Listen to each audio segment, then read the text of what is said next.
Magandang araw mga kaate!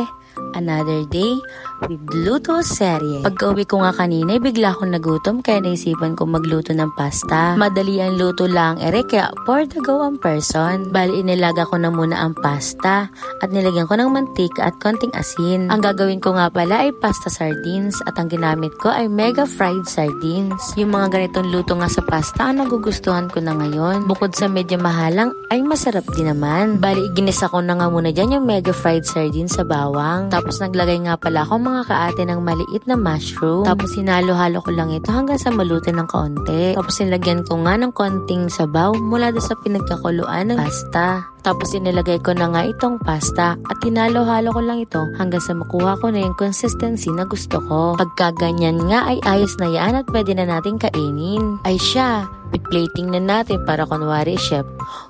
Hindi. At rin na nga ho mga kaate ang ating pasta.